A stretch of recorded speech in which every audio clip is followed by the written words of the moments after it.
Okay, to begin with, make sure that you copy down these steps.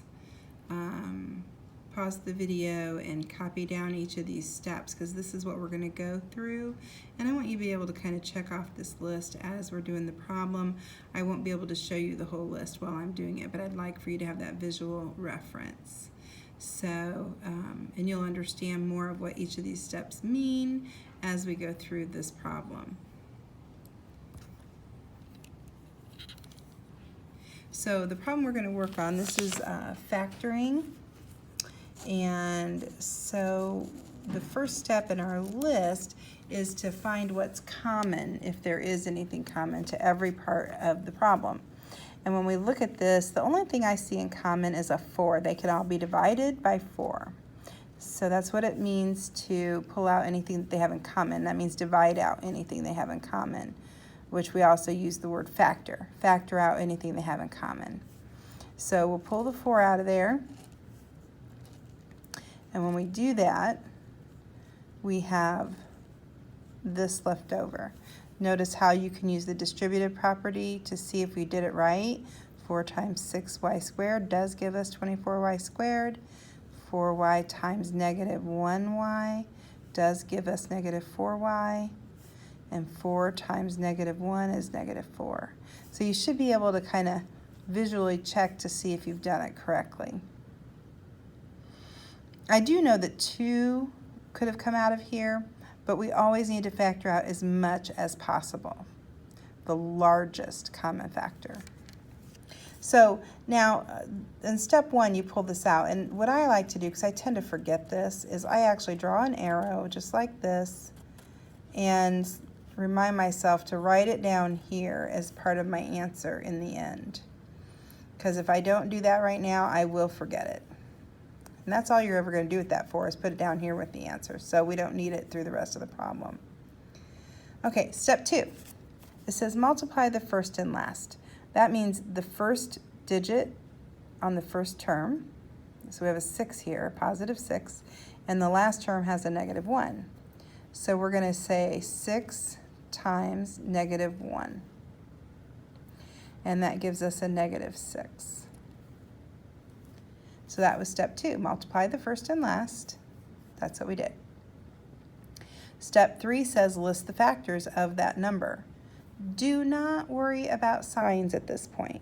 Don't worry about positives and negatives. Just list each set of factors. And always start with the smallest factor possible.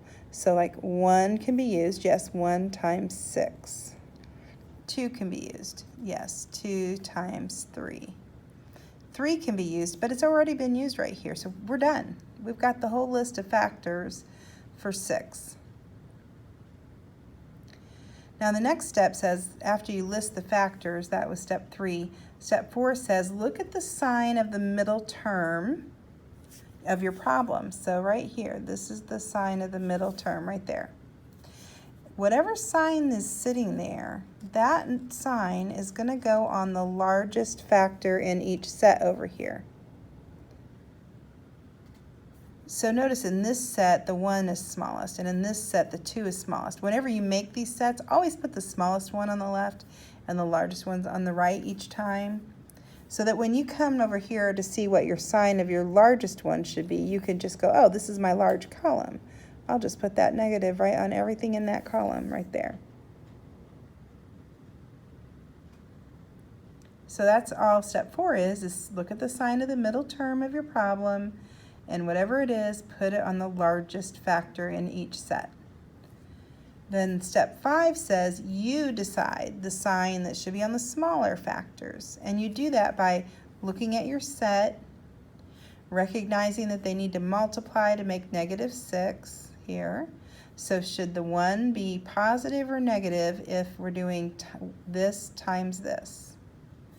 Well, that means the small ones have to be positive because a positive times a negative gives you a negative. And that means everything in that small row has to also have that same sign. So these sets multiply to make negative 6. Now, step 6 says add these sets up, and you can do it mentally, but I'm going to do it physically here. If I add these two together, we have negative 5. And if I add these two together, we get negative 1. So they multiplied to make negative 6, but we need to know which set adds together to make whatever our middle sign is, term is. This is a negative 1y. So sure enough, this set right here produced the negative 1. So step 7 says, hey, rewrite this problem now using those, because this problem we were working on, this was the answer to FOIL, first, outer, inner, last, and where the O and the I have been combined to make negative 1.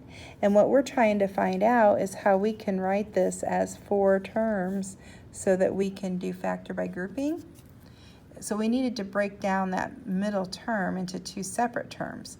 But there's an infinite number of possibilities that makes negative 1. And so when we did this process right here, we figured out exactly which set made that negative 1. It was a positive 2 and a negative 3. And so it doesn't matter which order we put them in down here, but we do know the F is still going to be 6y squared, and the L is still going to be negative 1. We were just breaking down this middle one. So it's going to be negative 3y and positive 2y. And again, it doesn't matter. I could have switched them around. It would have been fine. So now that we've rewritten it as 4 terms, we can do our factor by grouping. And I know in the videos they have you put parentheses around these to look at just one set at a time. I like to just break them in half like this. So this side, what's common to both of these terms is they both have a 3 and they both have a y.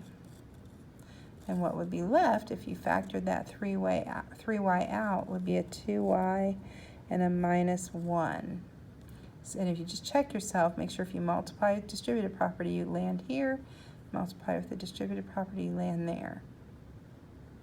So now come to this side and do it again. Do these have anything in common?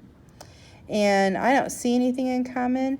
Interestingly, every time we do this factor by grouping, the sets have to match. So over here, I know my set has to say 2y minus 1 because that's what this set said. So what can I multiply by out here that would lead me back up here with the distributive property? And the only thing these two have in common is a 1, a positive 1. And I know it's positive because the sign right there is positive. Whatever the sign of the first term in your set is, that's going to be the sign of the number you put out here. Like this was a positive 6, so we had a positive 3 that we pulled out. All right, so we factored both halves of the problem, and we saw that what they have in common is a 2y minus 1. And then what, if you got rid of that part, what you have left is a 3y plus 1. And that's how you do it.